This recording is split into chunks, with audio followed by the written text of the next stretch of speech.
नमस्कार मैत्रिणींनो, माझ्या चॅनलवर तुमचे खूप खूप स्वागत। आज आपण झटपट होणारी मसूरची डाळ कशी बनवायची ही रेसिपी पाहणार आहोत।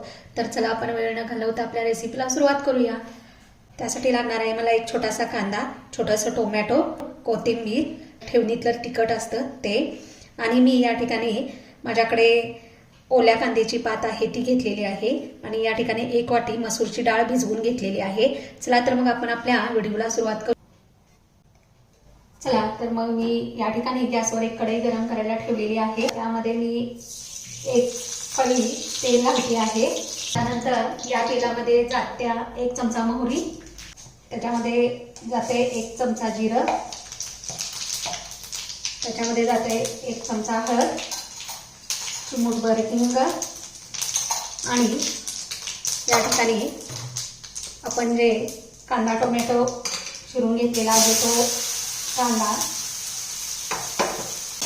हा लालसर होईपर्यंत चांगला परतून घ्यायचा आहे। बघा मी या ठिकाणी बघू शकता आपला कांदा भाजलेला आहे। त्याच्यानंतर मी या ठिकाणी घालणार आहे टोमॅटो।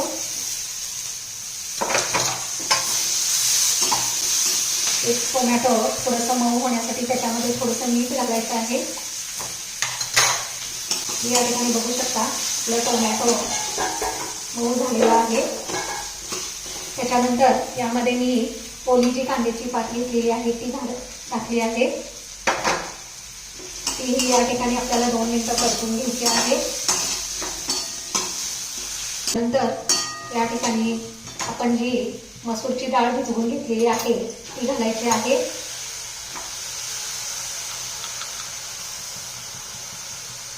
या ठिकाणी डाळ घातल्यानंतर ती अगोदरच्या मसाल्यामध्ये चांगली परतून घ्यायची। डाळ चांगली परतून झाल्यानंतर त्यामध्ये घालायचं आहे लाल तिखट। लाल तिखट हे तुम्ही तुमच्या आवश्यकतेनुसार घालू शकता। त्याच्यामध्ये घालायचं आहे चवीनुसार मीठ। हे सगळं पुन्हा एकदा परतून घ्यायचं आहे। आपली 1 वाटी मसूर डाळ आहे, तर आपण पाऊण पेला पाणी याच्यामध्ये घालणार आहोत, कारण मसूर डाळ पटकन शिजते, त्यामुळं पाणी थोडंसंच घालायचं आहे, त्याच्यामध्ये जास्त पाणी नाही घालायचं आहे। त्यानंतर याच्यामध्ये वरून आपण कोथिंबीर पेरायची आहे, आणि याला 5 मिनिटं झाकून ठेवायचं आहे। टाकल्यानंतर गॅसची फ्लेम बारीक करायची आहे, आणि आपण मध्ये झाकण काढून ही डाळ थोडीशी हलवून घ्यायची आहे किंवा परतून घ्यायची आहे। त्याच्यानंतर पुन्हा त्याच्यावरती झाकण ठेवायचं आहे। ते बघू शकता आपली डाळ तयार झालेली आहे। 5 मिनिटात तयार झालेली आहे आपली ही मसूर डाळ।